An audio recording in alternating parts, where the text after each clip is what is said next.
Ah, yes, a tale as old as time. Shota meets. Wait a minute, I already used that last time.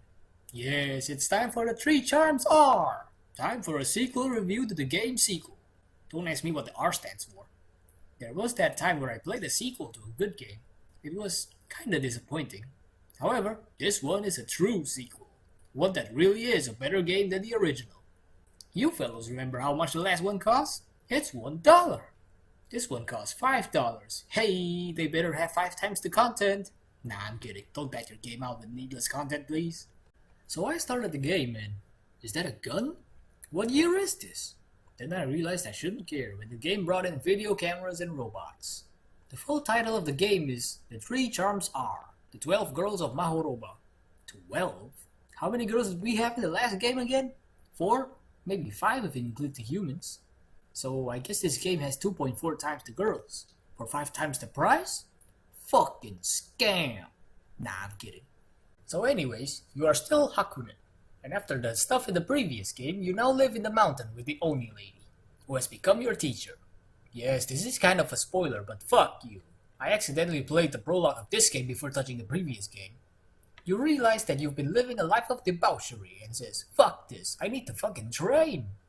The Oni lady then agrees to let you go through some part of the mountain for training, but warns of other yokais who don't obey her.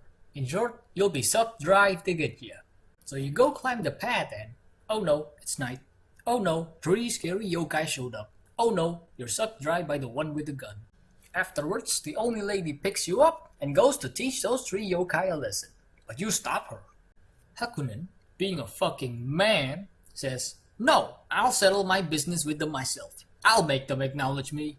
Shit, mate, how can such a man even exist? And so begins his quest to beat those 3 yokais, especially the one with the gun. Gameplay at its core, it's the same as the previous game.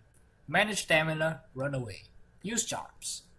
Though it's evolved quite a bit from the previous game. For starters, the enemy now has an HP bar.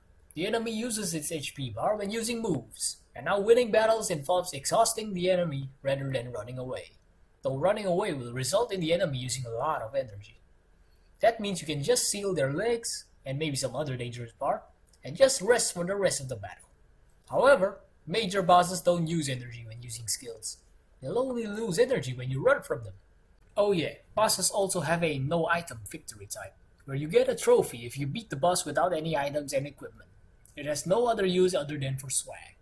The stuff happening outside of battles is also quite expanded. In addition to the obstacle course stuff, there was that amusing part with some heavy mental gymnastics, with conditions like accepting men with energy levels divisible by 4, not accepting men with exactly 15 energy, and accepting men fulfilling any of the earlier 2 rooms, among others. There are also quick time events, where the yokai attempts to tempt you and a timer appears and you're given a choice between stare, look, and don't look. Next time, maybe it's don't look away, stare, and look away. The timer's pretty tight, so the slight variation of words might be enough to catch people off guard. Not me though, it's used many times both in and out of battles.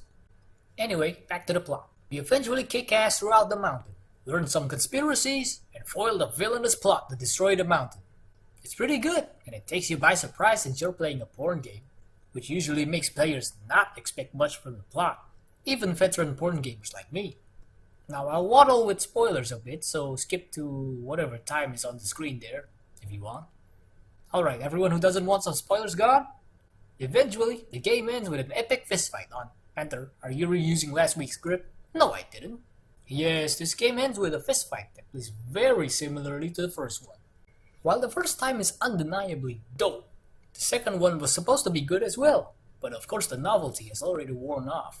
Well, I just hope that the third game doesn't use this as well. Maybe as a self-deprecating joke, but using this for the climax again is a no-no. I mentioned that the previous game's porn was rather lacking.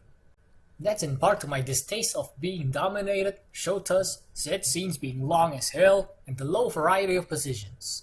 This game fixes one of those at least. With the title of 12 Girls, you shall expect a lot of debauchery happening. As a wise ass once said, fling enough shit at the wall and some of them will stick. The new girls look great. That massive lady with serious RRR levels looks amazing.